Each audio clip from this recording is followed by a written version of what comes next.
Welcome in, ladies and gentlemen, to another edition of the On the Pony Express Recruiting Show. I am Billy Embody. Thanks for joining us on this Monday. Excited to go live. Had the podcast thumbnail done yesterday, got ahead on things, and I just thought, let's just do it live. So we are here with you guys live on YouTube, Twitter, and Facebook as well for the ontheponyexpress.com community. We've got a ton to get to on recruiting. A new junior college offer goes out, and we do all that and more on this edition of the podcast, presented by our friends at Northwest Insurance Agency, which starts right now. SMU fans know the importance of protecting the football. Northwest Insurance has been protecting Dallas families and businesses for over 30 years. Founded and led by proud SMU alumnus Mark Villasana, the agency fights for its clients, finding the best coverage at the lowest rates. From auto and home to business and life insurance, at Northwest, we make sure you're covered so you can focus on the big wins. Call 214-352-5656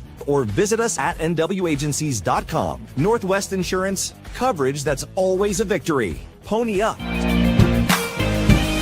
Northwest Insurance. This is the On the Pony Express podcast, part of the On3 network. Check out all the SMU coverage you need at ontheponyexpress.com. Now, here's your host, Billy Embody. Billy Embody. 1, 2, 3, let me go.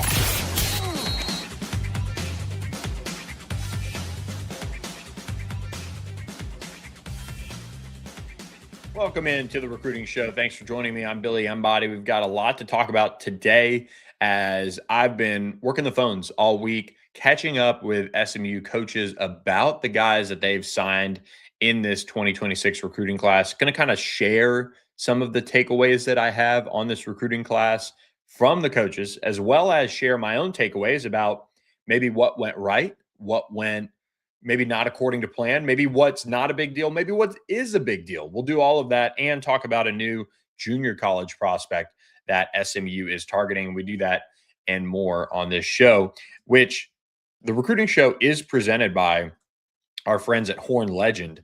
Horn Legend is delivering you a tremendous opportunity to look like a hero Christmas morning by using code PONY for free shipping on your last-minute holiday orders. Get them in.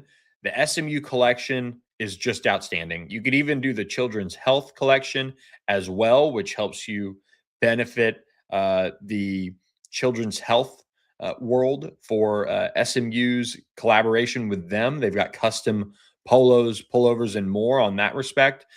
Great chance to take care of your favorite SMU fan with some Horn Legend gear. Again, it is just an outstanding brand.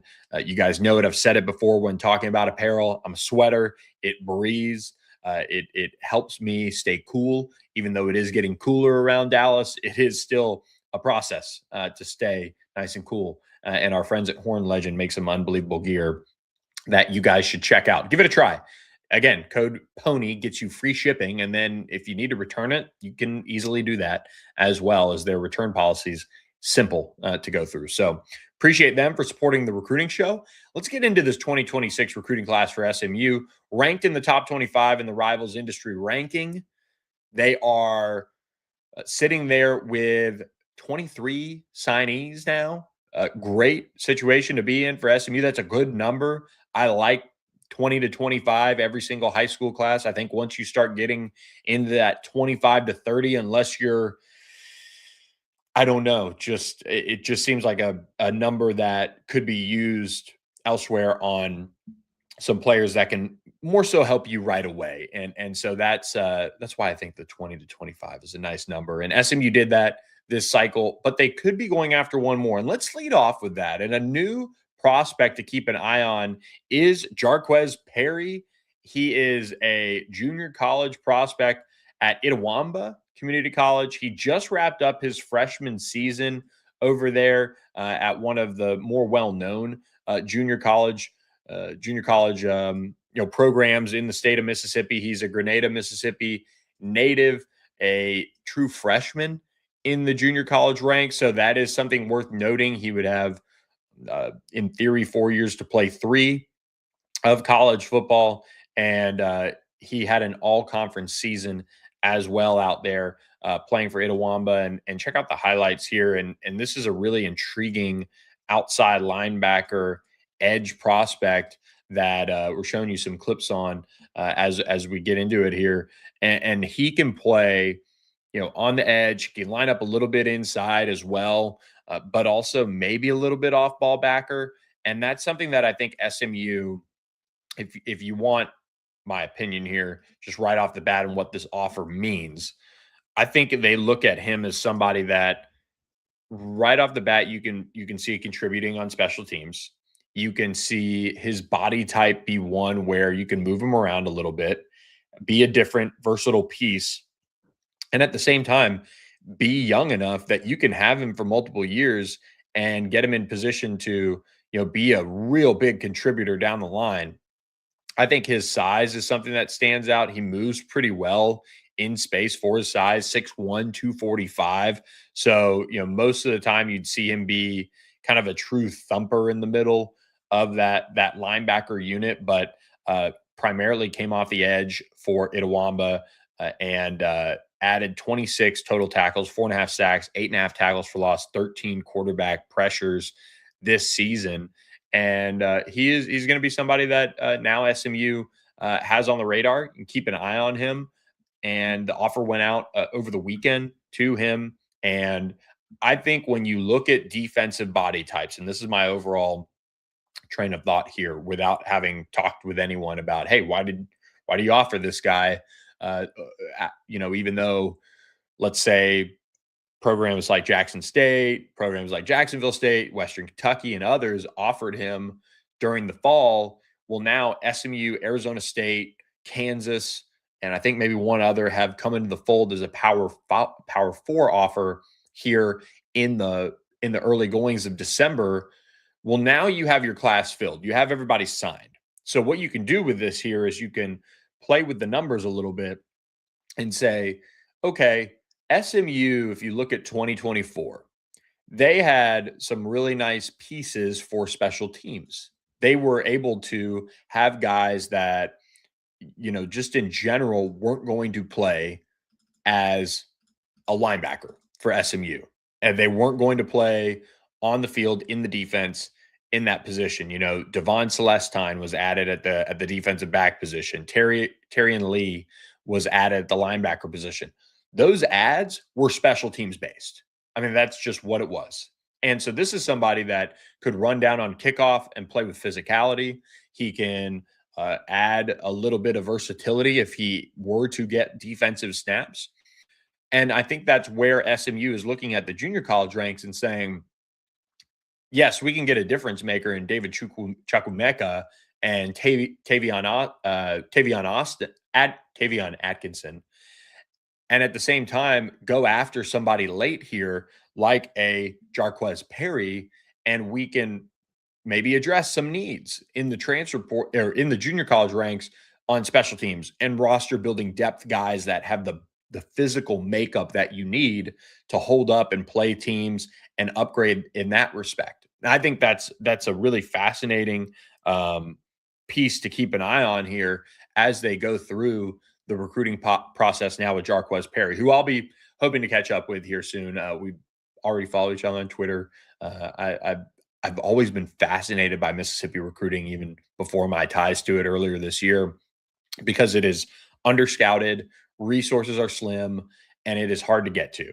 And I think that's something that colleges should always kind of be looking at and keeping in their back pocket in a sense, because it is a state that just has kind of similar to Louisiana, but I feel like college coaches in particular, think it's harder to get to.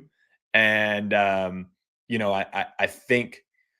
think they don't spend as much time in that space because of that. You can fly into New Orleans, you can fly into Shreveport, you can fly in Monroe, these college coaches can fly into Lafayette. You can, kind of do all sorts of different things. You can work Houston to New Orleans and along the Gulf Coast of Mississippi, but junior college is pretty darn good in Mississippi. And anyway, I think it is a fascinating world, and I think it's a world SMU should always dabble in. out there in Mississippi JUCOs to address roster needs. And with JUCO players, oftentimes they're kind of looking for a good situation. They're looking to, obviously get a fresh start. And I think with the transfer portal being the shiny object, you can get a little bit more bang for your buck in some opportunities. So Jarquez Perry, a name to know as we kick off the recruiting show. Appreciate unoriginal channel name 1524 for chiming in with us. Early start for the recruiting show this morning. That's right. I was awake. I was awake this morning and well organized over a chill weekend. So excited to get back on track with you guys on the recruiting show. And this is that time of year that I'm sure we'll be coming together maybe on a Friday to do it. We're doing our live Monday chat as well, letting the questions filter in on the Pony Express message board right now for that. Subscribe for just $1 to ontheponyexpress.com and join us where we talk recruiting all day, every day. If you scan this QR code on your screen right now, it'll take you to the sign up page for On the Pony Express, which you can join for just $1. And I mentioned on the Sunday show that we did that we're now partnered with the alumni engagement team. So thrilled about that. But our bread and butter, of course, will be recruiting. And so make sure you guys, I'll leave that up there for a little bit longer. The QR code is going to take you right to the sign up page for On the Pony Express, where you can join our message board. So let's get into the meat of this show. And I want to lead off with quarterback because I did talk with De'Eric King, SMU quarterbacks coach, about Cole Leinart and what he's going to bring to the table. Somebody who is a big kid. And if you look at the pictures of Cole that are, in the stories that I did on him and this and that, and if you really want to kind of, go down the Googling path, I mean, he is a big kid. He's 6'4", almost 6'4". He's listed at 185, but he's kind of got that like big chest to him. Like he's going to be all of 6'3", 225 in a good way in a college program. And I think from talking with De'Eric, he's been through a lot. He's had his offense coordinator fired midway through the season from what I believe happened. He has changed multiple high schools, which, is kind of a red flag for me, but he is somebody who also has, tons of family that are athletes. Obviously, his dad, Matt Leinart, Heisman Trophy winner, elite, legendary USC quarterback. His mom was an athlete as well in college. And so he's got some traits to him. He is going to be somebody that sits and waits his turn at SMU. But his dad was a late bloomer. And SMU doesn't need somebody who's ready now. They have Kevin Jennings next year. They have Ty Hawkins as the quarterback in waiting, in a sense. You have Malachi Ziegler as the 2027. Even if some world where Cole Leinart waits all the way until Ty Hawkins exhausts his eligibility and plays for 1 year, you're in a great situation there. And maybe that is, a point where if he's still on the roster, that's a good thing and they see it. But at worst, you've taken a low-risk program guy who can be in the quarterback room in this 2026 class, and he's going to enroll early and get right to work. So good opportunity for Cole to get on the field and see him early. But there really wasn't too much to take away from our conversation outside of what I kind of already thought. And that was, I see the vision for Cole Leinart, where his dad was a late bloomer. He could be a late bloomer. He's a big kid. I think he actually kind of throws the ball fairly well. I think he has a lot to work on as far as overall like decision making, just kind of what he's asked to do in the offense. What does that look like? So I'll say this, and I'm not trying to toot my own quarterback horn here, but I feel like by the time spring ball rolls around, I'll be able to see fairly quickly whether he'll have, let's just say, like a real shot to develop. Like, are there traits? Does the ball come out well in the college setting? All of those things that you can kind of see early on as quarterbacks that some guys have, some guys don't. Like, you could see Kevin Jennings had the pop on his arm. He was just skinny as all get out. You could see even, look, Keldrick Luster made some incredible throws at SMU in practice, and it didn't work out for him, too well at Texas State. They did not have the season they wanted, but he'll have an opportunity maybe next year to put it all together. Brad Jackson, the Texas State quarterback, ended up being the guy, and you feel for Keldrick in that regard. But you can see guys that can actually throw the ball and have a shot. I thought Tyler Aronson just was kind of clunky at times as far as his throwing motion goes, and you can kind of tell in that regard. But we'll see how Cole Leinart looks early in his SMU tenure, because he'll be here in January. Good question here. Any chance they transition him to tight end? If he doesn't work out at QB, he'd have the size, and if he adds the weight, and would take some of the processing problems off. I'd be more inclined to say he'd probably transfer. That's my guess. But can't take it off the table. Who knows? Ask Stone Eby, but he is. I think at tight end, you'd want, if he was like 6'5", 6'6", maybe that would be something that would be more like, okay, yeah, you could see that right away. But I think he's probably more apt to transfer if it didn't work out at quarterback. Calvin Hamilton, definitely got to get some edge rushers and some corners. That's right. We are going to talk transfer portal in that respect later this week. We'll kind of break that down a little bit more, especially once we get Brett Lashley a media availability and get a practice schedule out and things like that, and kind of know who's out there, who's not, things like that. So we'll kind of break that down a little bit more, no doubt. Appreciate you two being in the chat with me on this, but do want to move on though to the running backs and kind of what Kyle Cooper and Tyler Foster saw when it comes to them. But before we do that, want to remind you guys about our friends at StatusJet, statusjet.com.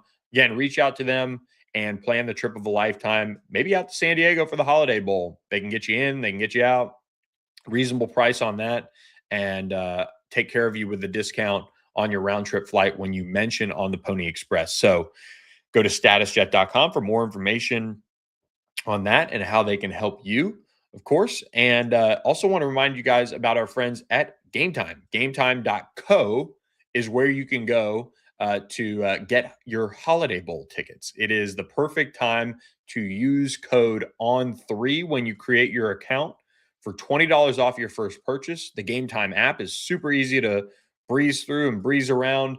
It is not a app that is going to make you go through all sorts of different steps. That's what I love about it. You're going to be able to click in probably three clicks once you're at the game or the event that you want. And you can scroll through all the different options. There's plenty of seats in the house in Snapdragon Stadium. Some really good seating as far as the perks go. It's very like club level centric and things like that. So take advantage of it by purchasing through our friends at Game Time. Some of the tickets are pricey right now, but hey, that's why you use code ON3 for $20 off your first purchase. Take the guesswork out of buying college football tickets with the Game Time app, and you can help find yourself those super deals or those zone deals where you can get the lowest price guaranteed. That is ON3 for $20 off your first order. Swipe, tap, ticket, go. Download the Game Time app today. Great opportunity to try it out. And also might as well use it for SMU UNC as well. So that game on January 3rd in Dallas. We'll say this about the running back room. Christian Rhodes, EJ Kelly, two of the highest rated prospects in this class for SMU. If we could get a couple of the ranking services to come around on a couple of these guys, SMU could potentially move up the recruiting ranks late. But let's start with the last guy in the running back room, EJ Kelly, one of the most explosive running backs in America at Houston Klein High School. He was outstanding this year, building off a really strong junior campaign. SMU was able to get him into the fold, and look, it was a unique scouting opportunity for Kyle Cooper to be in position to get a guy like EJ Kelly. He is I don't want to say undersized, but he's he's got a chance to really build himself um, up into what he needs to as a college running back, but he's big enough where he's not going to be a liability and being too small. He's not like a scat back. Like he's not slight. And I've seen him work out at SMU. I saw him when he really put on his camp showing that helped SMU, turn up the heat here. And that is certainly something that stands out to me is he's almost I'm trying to find a comparison for him, but I've really struggled this cycle with that. I mean, Christian Rhodes, it's an easy comparison, between Jermichael Green and obviously Rhett Lashley, made the comparison with a young Eric Dickerson. But these two guys are really, really exciting players for SMU to have in the future at the running back position. They're both 4-star prospects. They're both guys that were locked in regardless of what was going on, and the position being kind of stacked up. So, my biggest takeaway was just how physically ready Christian Rhodes is, and you don't necessarily want to put that on him, but he's going to stand out to people when he's on the football field as somebody who will be able to play right away. And that's going to work, I think, against him as far as what people are going to think about him right away. And hey, why isn't Christian Rhodes getting in the game? Or why isn't this? Why isn't that? He is somebody that is going to have to learn the pass blocking situation. He's going to have to, obviously figure out going to class and doing all of those things and getting acclimated. But physically, he will jump out at you when SMU has him on the practice field and gets him in position to start getting ready to play. And at the same time, the running back room is built where there's going to be opportunity. TJ Harden departs. They're probably going to look at adding a veteran back like they did with TJ Harden. But you're going to have Jermichael Green. You're going to have Chris Johnson Jr., Derek McFall. You're going to have EJ Kelly. And it's a talented group that is now fairly deep. It's just young. So Christian Rhodes, if he can be that level of maturity that, picks it all up really quickly. Like, think about Jermichael Green, if he didn't get nicked up in fall camp a little bit and he had that death in the family that really kind of hampered him playing a bunch this year. But man, you can kind of see the talent between Christian Rhodes and EJ Kelly.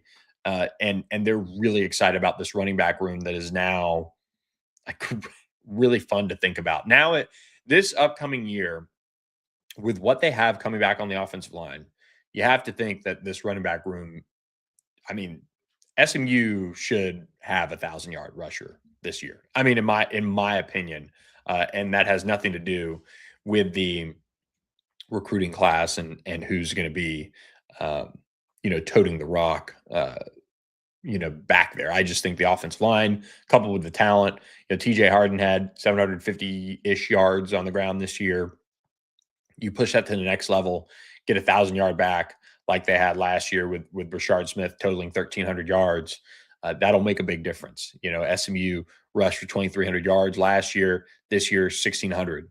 It was a lot of Kevin Jennings, doing it, through the air that SMU had to kind of deal with. So now the running back room really just built up as far as a talent level perspective wise in a really, really good spot. So we'll be keeping a close eye on how Christian and EJ develop as things go on here, and we'll see. It'll be fun to watch. I can say that much, no question about it. So we move on to the wide receiver room. Rob Likens signed yet another highly thought of class here at SMU with what they have in place now with Aljur Miles, with Xavier Barnett, with Ja'Kai Anderson, and with Ty Crothers. And the main takeaway I had from talking with Rob Likens and Aljur Miles, his family, like if they're watching, if they're paying attention to everything right now, love them. I think Aljur is going to be the one to play early and play often out of this receiver room. He's going to kind of be the Jalen Cooper. But talking with Rob Likens about Xavier Barnett and his background, This is a guy that is coming over from East Texas, or not East Texas, Yoakum, and bringing a ability to play um, play kind of all over. Like Rob was kind of talking about it from the standpoint of, well, if he gets here and gets on a college strength program, I mean, maybe he becomes, an RJ Maryland or whatever. And I think he was just kind of saying that, but he is somebody that is so raw from the standpoint of what he like has available to him to be the type of player that he wants to be. And it's fascinating. It's going to be fascinating to me to watch his development. And he is somebody that can absolutely go and get it down the field. He also plays defensive end and had some sacks, and he never really came off the field. And he's just a football player and also hoops and does that as well. He's going to be the long-term kind of developmental receiver in a sense. Probably the least polished is my guess. That's just my guess. But he is somebody that they just throw the ball to. They get it to him in space, and he just goes. And he's got a chance to win a state championship this week on Thursday. And he's just an awesome kid. I mean, we've spent a lot of time together and been able to do that, and or spent a lot of time talking for the most part. But I've also seen him on campus a bunch. So he is all in. He's been. I mean, I think he took maybe one other visit and he camped at LSU, which really isn't too far of a drive. I think he went with some teammates over the summer, but he was committed, January 10th, and just locked in and never wavered. So kudos to Rob Likens for putting this class together. But Xavier Barnett's upside is what really stood out to me when talking with Rob Likens about him.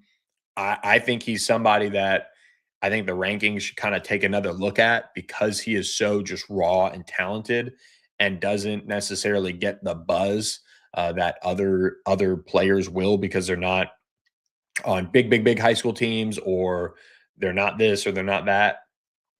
Xavier Barnett is somebody who really stands out to me in that regard. So I think Aljur Miles, he's like I said, he's the play early, play often type of wide receiver, just with his maturity, coming in early, doing all of the things that he's going to have a chance to do as an early enrollee. I'm keeping a close eye on him and his development track to be able to play early and be an impact on the outside receiver spot. He physically, like, Aljur stands out. I mean, he is a big dude that is pretty college ready. And then Ja'Kai Anderson has a chance. I think you with Dalen Singleton back, with Umir Knight back, you probably want Ja'Kai Anderson to redshirt, just from the standpoint of he's going to come in early, so he's going to get acclimated. He's explosive. He's going to have a chance to put on weight. Again, another guy that I think could use some of the resources at SMU and develop over the course of the year into somebody that they really feel can make a difference here in the long run. But he can do it all. He could play outside, he can play inside, he can return punts, kicks, do all those things. And I think with talking with Rob too, he felt like with a couple of these guys, like maybe Xavier Barnett or maybe Ty Crothers or Ja'Kai Anderson, those guys, you can kind of move them inside too, or you can kind of move them in and out a little bit and let them make plays. And Ja'Kai Anderson just does that. I mean, that's what he does all over the field. So really impressive prospect in that regard, and looking forward to seeing what he's all about on the field once we get a look at him during the early signing, or not the early signing period, during spring practice. So with that, Ty Crothers is kind of a wild card as well, just because he's had like such an interesting track. But what SMU loved about him was his ability to compete and get after it on the field. So quite the wild card sleeper there in Ty Crothers. Before we go any further, I do want to remind you guys about our friends at Sportsmo. Sportsmo.org is where you can go to learn more about how you can set up your account to support your favorite college football team and more as they run the world as far as NIL and revenue sharing. This is a great way to make micro donations and pledges to your favorite college team. So sign up today at sportsmo.org when you download the app. Learn more about Sportsmo right here. Sportsmo lets you make a more direct impact on the game because it lets you, the fans, fund your favorite college football teams in a straightforward way. In a you win and I'll give way. In a I need you to show me your running game is alive and then I'll donate way. These real-time tax-deductible microfunds lead to impact your team can feel. Every cent you send mixes with every drop of sweat they put in. Form your squad. Boost your friends when a play comes through. A new way to follow the game. And cha-ching, your favorite team. So what do you say, difference makers? Ready to power the play? Sportsmo. Download today. Let's Smo. That's right. Let's Smo and continue on with breaking down this class. The tight ends, Andre Nickerson and Zach Turner. I talked with Casey Woods, offensive coordinator, about them and just what both bring to the table. I think Andre Nickerson is somebody that they really see. They really see as a difference maker. He's just not enrolling early, but I kind of pressed him on a little bit of the comps in a sense, and college football playoffs right around the corner. He really kind of compared him to Oregon tight end that is really, really good. Kenyon Sadiq, he is a dominant hybrid tight end who can get it done. And I think Andre Nickerson is kind of in that mold as well. He's got a basketball background. He has the ability to make plays down the field. I'm really impressed with his film. I think he should be higher rated than he is. I'm really high on him. I think watching more and more of Zach Turner, I'm also impressed with him. And obviously, like, his production is there. Sometimes at Duncanville, with the amount of talent that they have and the amount of ability to manufacture good matchups because of that talent, I think kind of holds me back from thinking, okay, all right, this guy's going to be all world. But at the same time, he's been dominant for multiple years at the highest level of Texas high school football. So he'll also play for a state championship this weekend against North Shore. But both of these guys are super talented pass catchers.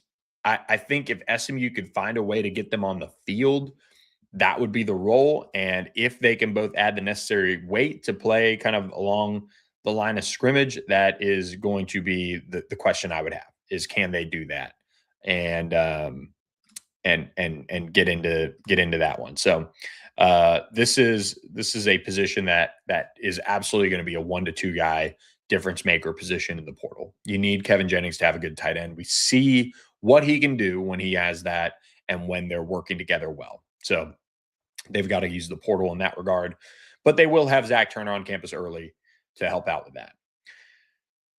And the tight end position I would add too, I mean, they didn't really recruit multiple guys, in a good way. It was kind of Zach Turner was one of those guys for a long, long time. They kind of shot their shot with a couple of bigger name guys, but those two were the ones that were on board fairly. I mean, Zach Turner took a minute, but they felt good about him throughout the process there, and it kind of got dicey in the summer, and then they came back around and were able to win out. And I think the staff deserves a lot of credit for that, beating out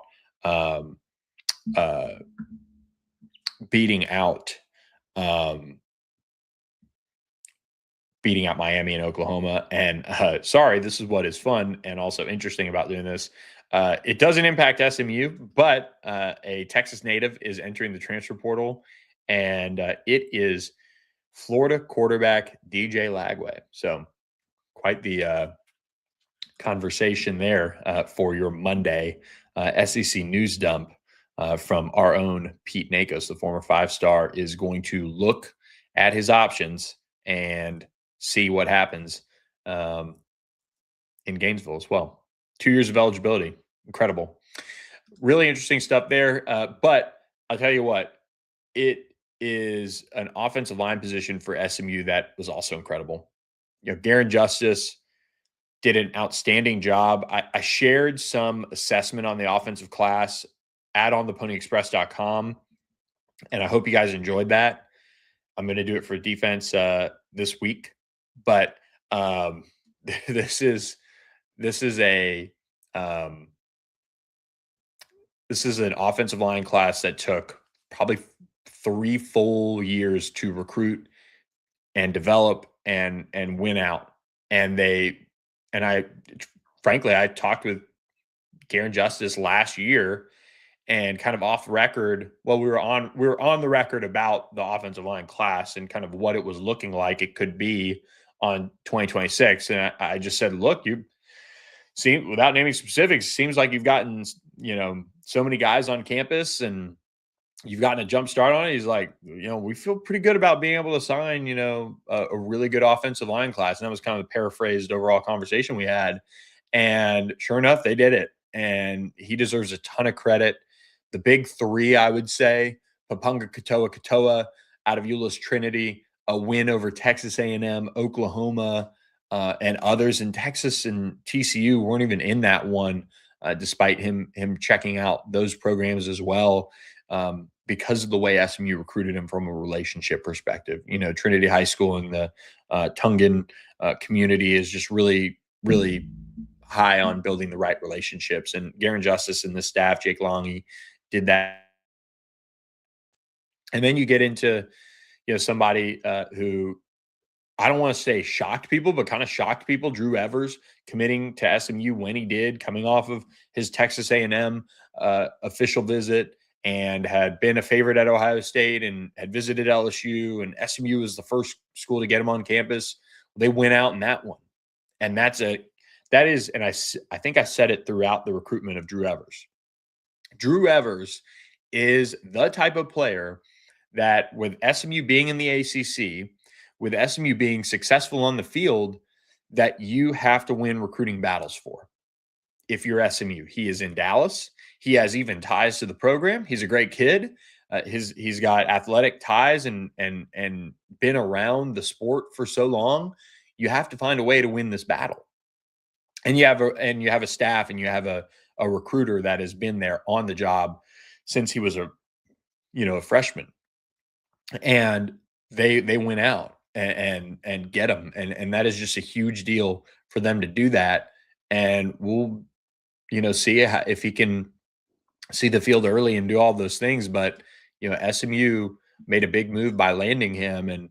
And right then and there, and by this point, Evan Goodwin, who was a huge, huge win over Missouri and Oklahoma State, and kind of a roundabout recruitment that SMU kind of had to, they didn't offer early or anything like that. They really kind of had to claw their way back into it.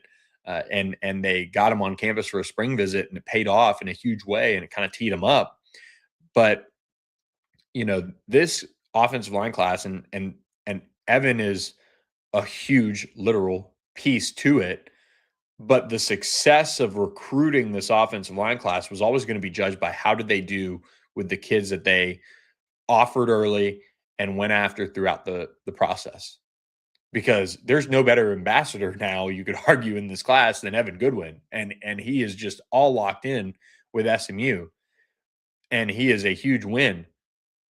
But when you recruit guys like Papunga Katoa and Drew Evers and some of these other players for years, and you invest so much time and energy into it, that has to pay off. That's a part of judging how a recruiting class is done and how it's built.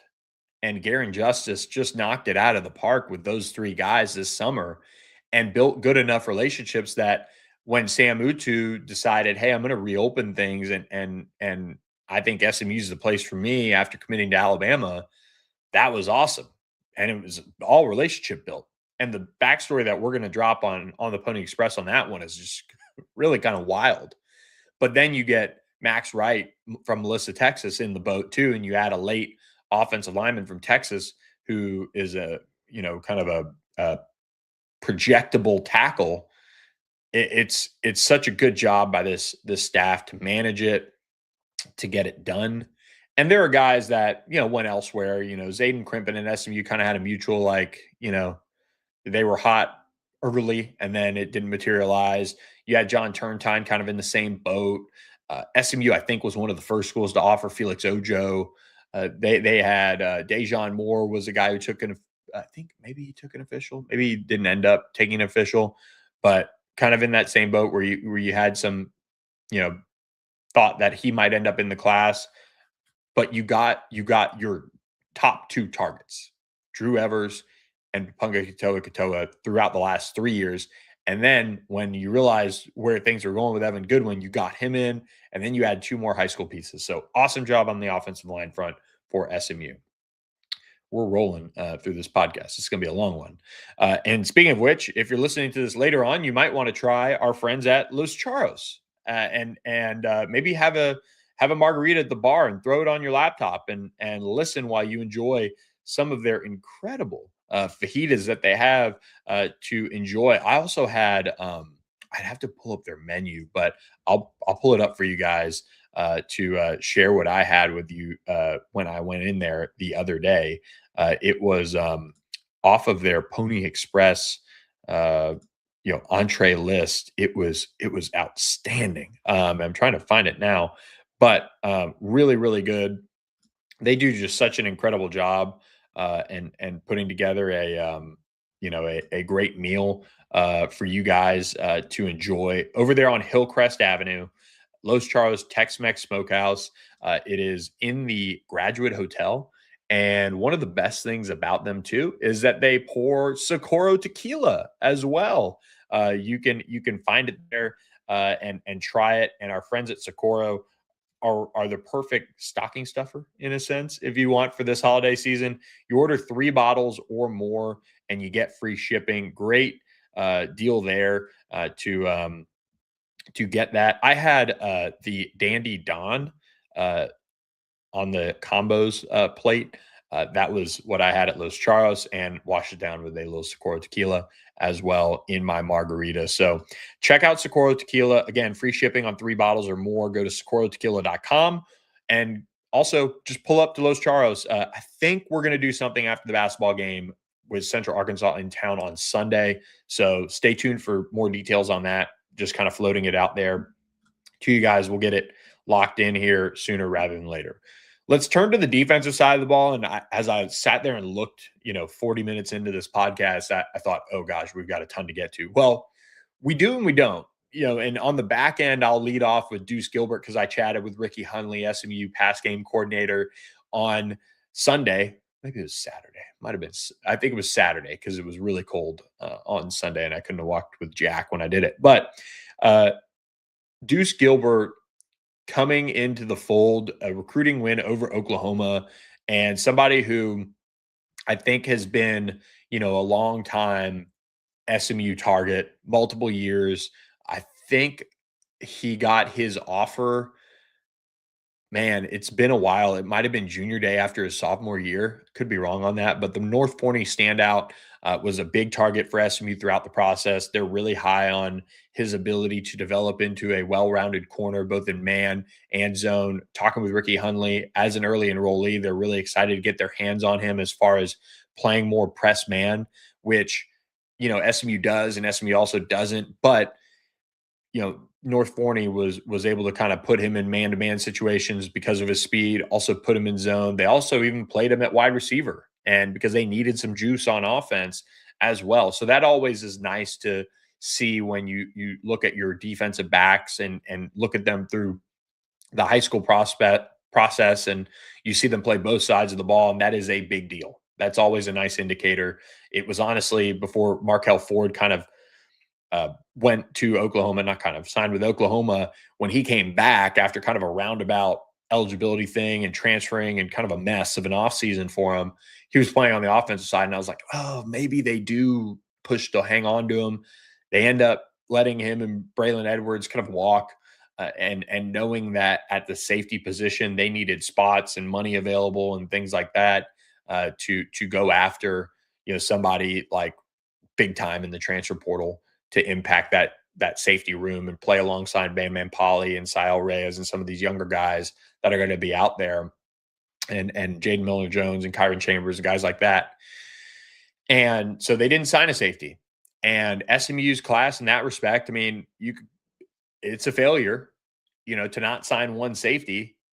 But at the same time, I wasn't high on Braylon Edwards when they first took his commitment. He ends up going elsewhere. And I think he committed to Colorado. Could be wrong. And then you have Markel Ford, who you took early. I think he committed like right before Braylon. He committed after the spring game. And I just kind of thought, this is a position that SMU could really find one guy and kind of build around in this class. You need to find your Tyron Polley. And I don't think the safety class overall is that impressive in the high school ranks this cycle. I really don't. SMU turned away multiple commitments and guys that wanted to come into the fold that ended up signing with some Power 4 programs. But when you look at this group, what we knew was the push needed to be for the safeties to be ready to play in 2026 because Ahmad Moses, because Isaiah Wacobia were going to be out the door. And so that makes it really difficult for them to invest in a high school safety that you say, okay, you're going to be a no-brainer day one starter. It's difficult to do, and so that's something that now in the portal, they're going to go out and address. So 2027, I think they have their claws in on a really highly thought of safety prospect on their end. Again, we're going to kind of break some of that down as we get into this month and look ahead to 2027. But the safety position has a chance in 2027 to get back on track like it did with Tyron Polley, with Sile Reyes, getting into the fold for this class in 2026 and Jalen Moses continuing to develop and all those things. So intriguing to see what happens at safety, but they did not sign one. They did sign one corner, and that's Deuce Gilbert. He'll have time to develop in a sense because you guys will know that Jay Holly and Zay Gentry are the young corners that'll be back next year. You have Speedy Nettles, Marcellus Barnes, Jalen Davis Robinson in that room.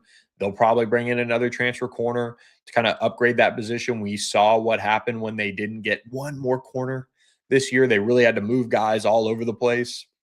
It was just kind of a mess. So you add a freshman to replace Deuce Harmon's number. Now you need to go out and get one more corner to make it all work. So intrigued to see how all that plays out at the corner position in 27. But 2026, SMU is really high on Deuce Gilbert's athletic ability, and what they've seen from him with his top end speed and his length. They feel like he has long arms and things like that to make plays on the ball. So that was the back end. Two of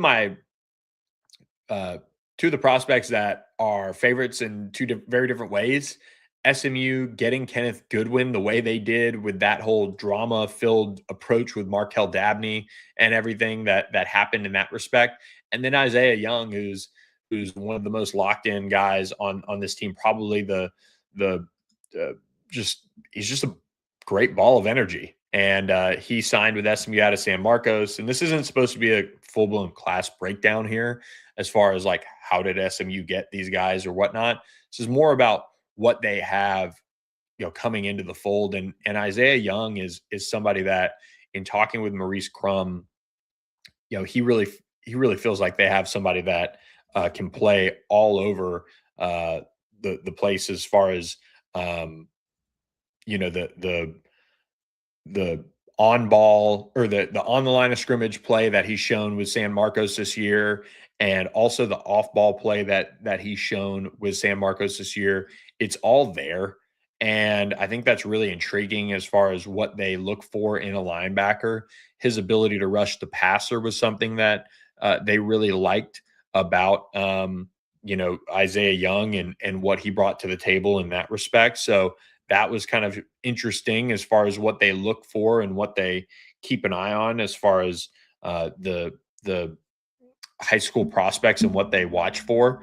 And Maurice Crum just really enjoyed the recruiting process with him as well as Kenneth Goodwin. And Kenneth Goodwin is an interesting scout because he has not been somebody who, has played a ton of football because he didn't have much of a senior year until he transferred to Miami Edison. So that was quite the process as well. You feel for him with his high school season going through what it went through, with his high school getting kind of, shut down as far as his senior year going. But they really love just his athletic traits and what he'll be able to bring in that respect, his size, kind of that ready to play now ability that he has. That was something that really stood out to Maurice Crum. So fascinating linebacker room to watch. And that room now has, I would say a lot of bodies in it. They lose Kyle Firm. I'll be interested to see if they lose one more, but they do have, all four major linebackers back, maybe five if Justin Medlock is back. And then you have Marky and Akor, who you feel like, okay, probably going to play some this year. Like his track, looked really good at the end of the year. And then Isaiah Young and Kenneth Goodwin, you would think they would, try to slowly bring those guys along.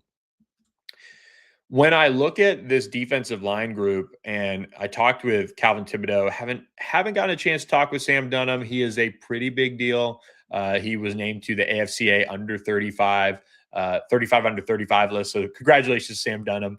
He's one of the good guys on the staff, and we'll catch up at some point. But it's busy time, man. It's busy times for these coaches, and Dunham is looking for a difference maker defensive end in the transfer portal now as DJ Warner is headed out. But the good thing is you could talk about, the defensive line with Calvin Thibodeau and kind of all four spots. And, Keith Doty and Dakota Dixon are two guys that they targeted early on. And Keith was somebody who really kind of recruited himself to SMU. That was one big takeaway from talking with Tibbs.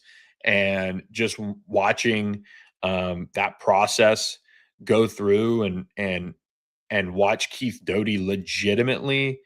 I mean, he probably took, I feel like 5 visits to SMU during spring practice. He was there at least half of spring ball. I mean, he really, really was. He was not a stranger, and he was able to come in and basically kind of show his interest level, and eventually SMU offered. And sometimes it's how that is how it goes. It's not always, these, love stories of the football staff courting them and doing all those things. But Keith Doty just showed how badly he wanted to be at SMU, and it paid off when they really, dove down and looked at him and just see how strong. And Calvin Thibodeau called him the best nose tackle in the state of Texas, in his opinion. So really high praise for him. Dakota Dixon, just the way he can move athletically. Both of these guys are going to have opportunities to play early, and they'll have a chance to make an impact. But Dakota Dixon is certainly somebody who I am high on. Calvin Thibodeau is high on. And they had to win a big recruiting battle out there in California for him. And, the upside is there with Thibodeau, having gotten his hands on him in camp and working with him. And that was really kind of what, really kept this thing moving in the right direction. He's really, really smart. He's got a toughness about him, is what Calvin Thibodeau said. So they really think he has some good things going his way. So keep an eye on Dakota Dixon. And then Amontre Harris is kind of a freak. I mean, from what I've enjoyed catching up with, this coaching staff about in terms of, him being committed to TCU at one point and quickly visiting SMU and then flipping shortly thereafter, or kind of shortly thereafter for the most part. But, SMU's first offer in this recruitment, and that was really important. But, the relationship that they built and what they were able to do in that regard was really, really important there. So looking forward to catching up with Dunham, more about him. And then, of course, Hudson Woods was somebody who, just jumped on SMU early when they were recruiting him, and ends up committing in the summer out of Smithson Valley. He's a winner, and he's going to be somebody that you watch develop over the next couple of years into, I think he's going to have a huge frame to him. And he's going to be able to play that strong side defensive end spot. And then finally, Calvin Thibodeau and Sam Dunham signed quite the junior college duo in David Chukwumeka and Tavion Atkinson. Tavion Atkinson isn't getting here until the summer, but there are some unique ties there. Calvin Thibodeau, his dad, or Calvin Thibodeau and Tavion Atkinson's dad were two of the top defensive tackles in the state of Texas. And they were right there, getting recruited by the same programs and things like that. And, the relationship was kind of forged a little bit early there. His dad has since passed away. But the talent level that his dad had, and now, Calvin Thibodeau seeing it in him and Sam Dunham seeing it in him, they're just so excited about him and what he can bring to the table at that strong side defensive end position. He was, he was like, the story was so interesting. He was like 215 or something, and then grew into 270, really kind of overnight since getting to junior college. And so it's kind of been quite the battle between, him and Dunham, kind of fighting for him in their rooms, I think. But, really, really talented player who's got some great football ahead. And then David Chukwumeka is somebody that SMU got tipped off on with Marky and Akor, his former teammate, saying, hey, you should take a look at this guy. Well, 6'7", 275 pounds. He's just a freak of nature.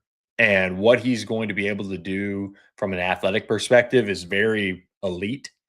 But when you look at him from a standpoint of knowing the game, it's going to take him a minute. So he's a body in a good way right now, like a body that you could throw out there and maybe let him play and let him get some burn. I think David is one of those players that early this coming year will still be figuring it out, but once it all turns on for him, it's going to be pretty darn special to watch that unfold for David Chukwumeka and in talking with Calvin Thibodeau. And then SMU did, I don't know if they announced this one or not, but do want to note Wiley Olson, Austin Vandergrift kicker, is one of the best in the state of Texas, and SMU is adding him into the fold to compete with Sam Keltner. So really interesting recruiting class here that ranks in the top 25 for SMU, but one that continues to lay the groundwork for some great teams to come, in my opinion. So we're watching it all unfold at ontheponyexpress.com. So subscribe for just $1 for your first month and join us over there. Before we go, I do want to remind you guys about Corporate Magic, corporatemagic.com. Visit them to learn more about, visit corporatemagic.com to learn more about what they can do for you in the event space. They have an incredible team with decades of success in building events that meet the mark and more, whether it's national sales meetings, global broadcasts, streamed events, and production seen by millions.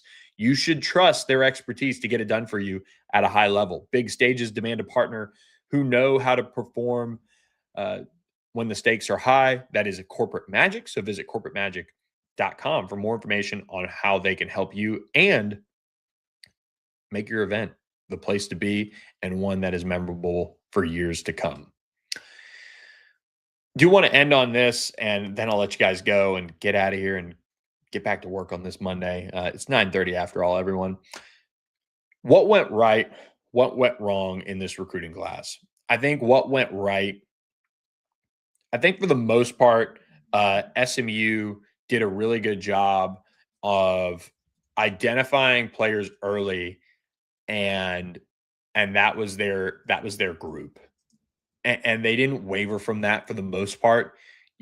Evan Goodwin, EJ Kelly, and I think that's kind of the group that stands out to me, at least, were the ones that you kind of saw them pivot to a little bit more later on in the process. Obviously, the JUCO guys are the JUCO guys, but Max Wright was a guy who visited early on. Samu too, even though he got added late. I mean, he officially visited. Their group. Ja'Kai Anderson was another one that was kind of late, but they really identified a lot of these players early on. And this, I mean, most of this class, I go up and down, right? And Ty Crothers was the camp guy, but he actually had an offer like a full year and a half before. All of these guys, most of these guys, I knew and could recognize them, from across the field because that's how many times they had been at SMU. Papunga Katoa, Drew Evers, Alzur Miles, Xavier Barnett. Those are the guys that in state I was like, wow, this is a group that they're recruiting really hard. I mean, I have photos of Drew Evers. I think he was a freshman at SMU spring game when it was at Highland Park. So a lot of these guys, I mean, Hudson Woods has been around a ton, Deuce Gilbert around a ton. So you look at this group, and they've had so many of these guys on campus a ton. And to see that finally come together from a standpoint of they weren't changing leagues, they had success on the field in the Power Four that they could share. They had this, they had that. They didn't have anything standing in their way of signing a class like this. And then they went out and did it. Now, there's areas where they can still kind of improve and get better at, and sign a higher level player in certain situations, or go get this guy or go get that guy. And some years it might look differently, right? Like, I have said this. I think the corner recruiting. We talked about the safety earlier this cycle, or earlier this podcast, with for 27 probably can take that next step up. But like Andre Clark was not somebody, for example, that SMU was considered to be this like big time leader player throughout his recruitment for. And then he takes that official and it's like everything changed. He ends up going to Michigan and that ends up being the pick. But man, SMU was like there all of a sudden. So they did a really nice job. I still wish they would have taken another high school corner. I think somebody like Savorian Martin, who signed with Texas Tech, they ended up not really pressing for him. I mean, he didn't even take an official visit to SMU. At the same time, I'm sitting there like, hey, 6'2", 185-pound cornerbacks don't necessarily grow on trees. So very intrigued to see how he does at Texas Tech. But SMU didn't press for him. I mean, they had him on campus. They had him on campus multiple times, and they didn't press. So, there's only so much you can do. But like, what went wrong in a sense, Shavar Young sticking with Clemson, there was a really, really strong chance that was one that SMU had kind of worked quietly in the middle of the night, and it looked like they were going to get it done. And it wasn't just one night, it was multiple nights, but he ends up sticking with Clemson after committing to them before his senior year, or before his junior year got underway. SMU had worked him. And there was a point where it looked like he was going to flip, and he ends up sticking with Clemson. So if he ever enters the transfer portal down the line, keep an eye on SMU in that one is my guess. But we'll see how that goes. But overall, SMU, as far as what went wrong, it's interesting how you judge recruiting classes, right? Like, I look at Vic Lincoln, somebody SMU ultimately, I mean, flat out just dropped. And, he ends up signing with Ole Miss. And he was a late ad by Lane Kiffin and that group. Now, I still don't think he's somebody that, you look at from the high school ranks and you're like, oh, wow, this is this big time player that an SEC team should be signing. But, Ole Miss probably needs some corners. So they sign him and bring him in. But that's interesting to always see sometimes where your flips and this and that go, or not your flips, but where your kind of drops or not press guys. Like Zayden Crimpin at SMU was high on very early, and they ended up not really pushing for him, and it ended up not being a place that Zayden really saw himself anyway. But he goes to Texas A&M, and I think the best guy out of his class is Bryce Gilmore, who's committed to Texas Tech, and SMU didn't even offer him because they didn't see him that way. So it's fascinating to watch how things play out.